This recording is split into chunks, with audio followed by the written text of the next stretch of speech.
जय गुरुदेव। 3 बातें जरूरी। सत्संग गोरखपुर 11/2/1962। 3 बातें बहुत आवश्यक हैं जिसे प्रत्येक को ध्यान में बराबर रखना चाहिए। सब कोई इसे नोट कर लें। जब आपने परमार्थ में कदम रखा है तो यह आवश्यक है कि इन बातों को अपने जीवन में नित्य प्रति आप घटाते चलें। पहली बात यह है कि अपना खोया हुआ विश्वास वापस लाओ। अपने पर विश्वास रखो, ये पहली बात। जो कुछ तुम्हारे प्रारब्ध में है तुम्हें अवश्य मिलेगा। केवल तुम्हें हाथ पैर थोड़ा हिलाने की आवश्यकता है। चीजें तुम्हें वही प्राप्त होंगी जो तुम्हारे भाग्य में है। ये बिल्कुल निश्चित है, उसमें जरा भी कमी नहीं हो सकती। जिस दिन से तुम पैदा हुए तुम्हारा बावचक अट गया। उस परमात्मा ने, उस ईश्वर ने तुम्हारा सारा हिसाब लिख दिया, उसमें कोई परिवर्तन नहीं हो सकता। किसी की हस्ती नहीं कि उसे 1 इंच इधर या उधर कर दे। फिर तुम क्यों परेशान होते हो भाई? मेरी बात ध्यान से सुनो। तुम्हारे कर्मानुसार तुम्हारी एक एक श्वासों का हिसाब है। जो भी दुख या सुख तुम्हारे जीवन में आते हैं उसे तुम्हें अवश्य भोगने पड़ेंगे। तुम उनसे बच नहीं सकते। ये कर्मों का देश है। कर्म के अनुसार फल तुम्हें भोगने पड़ेंगे।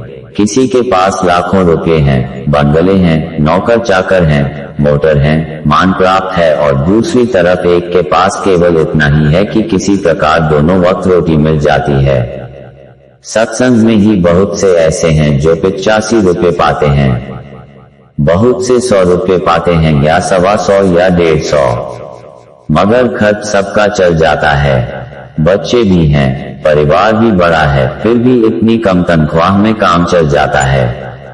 भूखा कोई नहीं मरता। जरा सोचो तो ये सब कैसे हो जाता है? तुम्हारा प्रारब्ध निश्चित है। महात्मा तुम्हारी जरूरत को देखते हैं और अगर तुम्हारे प्रारब्ध में नहीं है तो वे अपनी दया से उसमें थोड़ा जोड़ देते हैं। महात्मा या समर्थ हस्तियां ही इस कार्य को कर सकती हैं और कोई नहीं।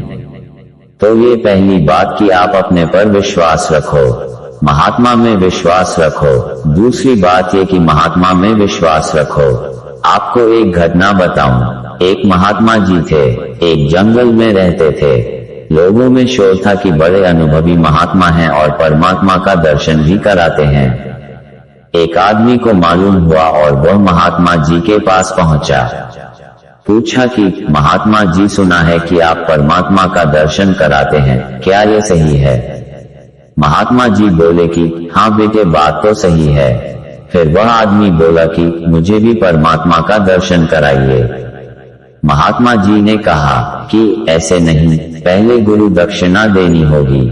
फिर वह आदमी बोला कि मैं तैयार हूँ, आप क्या मांगते हैं?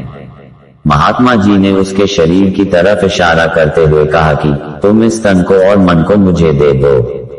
तन और मन से संबंधित तो सभी चीजें हैं। अगर किसी ने तन और मन दे दिया तो उसने सब कुछ दे दिया। महात्मा जी ने कहा कि 24 घंटों में से 2 घंटे के लिए तुम्हारा तन और मन को चाहता हूँ। शिष्य तैयार हो गया और बोला कि मैं तैयार हूँ, मुझे परमात्मा का दर्शन कराइए।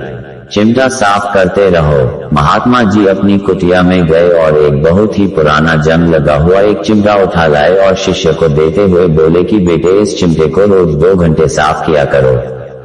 आज से ठीक 31वें दिन तुम्हें परमात्मा का दर्शन होगा। दूसरे दिन शिष्य महात्मा जी से बोला कि महात्मा जी, अभी तो परमात्मा के दर्शन मुझे नहीं हुए।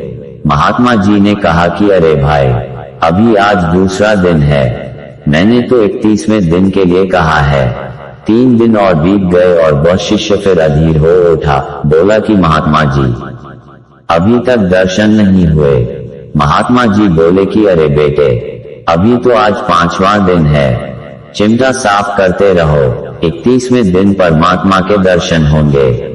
वह आदमी बराबर 3-4 दिनों बाद महात्मा जी से कहता रहा कि अभी दर्शन नहीं हुए और महात्मा जी उसको 31वें दिन की याद दिलाते रहे और बराबर कहते थे कि चिमटा साफ करते रहो, अंतर के मैल को धोते रहते हैं। आखिर 31वें दिन उसने फिर कहा कि महात्मा जी, आज भी दर्शन नहीं हुए। महात्मा जी ने जवाब दिया कि आज दर्शन अवश्य होगा। चिमटा कहाँ है, ले आओ। चिमटा चमाचम चमक रहा था। महात्मा जी ने चिमटा उसे देते हुए कहा कि इसको अपने सामने करके देखो। शिष्य ने देखा तो उसकी शक्ल साफ नजर आ रही थी उस चिमटे में। महात्मा जी फिर बोले कि बैठ जाओ और आंखें बंद करो। शिष्य ने जब दोनों आंखें बंद की तो देखा कि सामने परमात्मा खड़ा है। उसे विश्वास हो गया, उसकी दिव्य दृष्टि खुल गई। महापुरुष बाहर से सेवा लेते रहते हैं और अपनी दया से अंतर के मैल को धोते रहते हैं। उसने 24 घंटों में से सिर्फ 2 घंटे महात्मा जी को दिए और फिर थोड़ा विश्वास रखा। उसकी आंख खुल गई, वह प्रभु को देखने वाला बन गया। तो महात्मा पर विश्वास रखो, ये दूसरी बात। फिर थोड़ा रगड़ करो, ये तीसरी बात। उनकी आज्ञा का पालन करो, थोड़ी मेहनत करो, ये तीसरी बात। वर्तमान में 3 ही चीजें हैं, धर्म, अधर्म और राजनीति। 3 ही चीजें वर्तमान में उल्लेखनीय हैं, एक तो धर्म, दूसरा अधर्म और तीसरी राजनीति। न लोग धर्म को जानते हैं, न लोग अधर्म को जानते हैं और न लोग राजनीति को जानते हैं। इन तीनों चीजों को भूल गए। वे क्या जानते हैं? बस केवल पेट को भरना और कोई अक्ल और बुद्धि नहीं। बस इसको भरना चाहिए। इसको भरने के लिए पशु और पक्षी भी जिनके पास अक्ल नहीं होती, भगवान ने उनको मुंह दिया है और सजा दी कि जो तुमने कर्म किया उसकी सजा भोगो। वे सजा भी भोगते हैं लेकिन पेट भरते हैं, पानी भी पीते हैं, रात को सोते हैं और बच्चे पैदा करते हैं, बच्चों को प्यार भी करते हैं और दूध भी पिलाते हैं। उनको भी योनि दी गई और आपको कर्म योनि दी गई। न धर्म का बोध, न राजनीति का बोध। अपना कर्म छोड़कर इसको भरने के लिए न ज्ञान का मान, न ज्ञान का मान, न धर्म का बोध, न धर्म का बोध, न राजनीति का बोध। इस पेट को भरने के लिए आज सबके सब लोग व्याकुल और सबके सब त्रस्त हो गए। यह मैं जानता हूं कि बंदर को कैसे पकड़ा जाता है। जमीन में एक हौली गाड़ दो, उसको खूंटी से बांध दो, उसका छोटा सा छेद हो, उसमें चने डाल दो। बंदर आएगा और धीरे से हांडी में हाथ डालेगा और चने पकड़ लेगा तो मुट्ठी फैल जाएगी। तब उसका हाथ निकलेगा नहीं और पकड़ने वाला आएगा तो ची ची करेगा। चने छोड़ दे तो हाथ निकल आएगा, पर वह मुट्ठी को क्यों फैलाए हुए है? लालचवश, मोहवश चना नहीं छोड़ता है। चना छोड़ेगा नहीं, ची ची करेगा और पकड़ने वाला बंदर को पकड़ लेगा। यही हालत आपकी हो गई। आपने लालच में आकर पकड़ लिए और अब पिटाई हो रही तो ची ची करते हो। अरे तुम लालच में आ गए, तुम मोह में आ गए, तुम ममता में आ गए और इस पेट को भरने के लिए ची ची करते हो।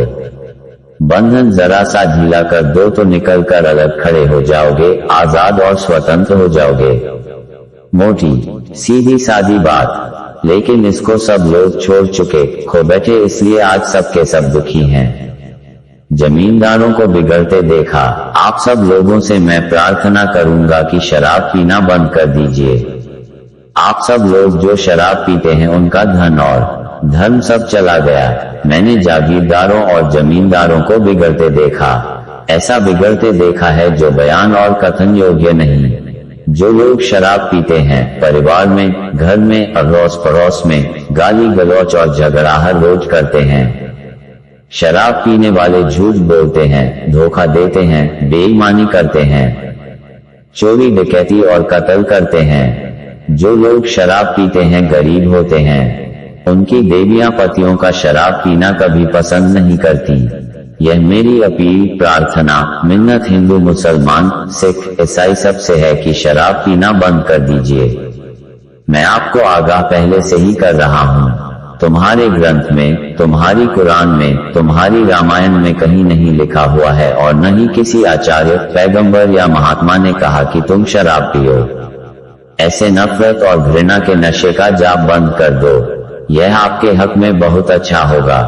बाबा जी जो कुछ भी कहते हैं उसमें हेर फेर नहीं होता, वह बदलता नहीं है। आपके हित के लिए, आपकी भलाई के लिए, आपके सुख के लिए, आपके कल्याण के लिए, आपके लोक और परलोक के लिए आपको आगाह पहले से ही कर रहा हूँ।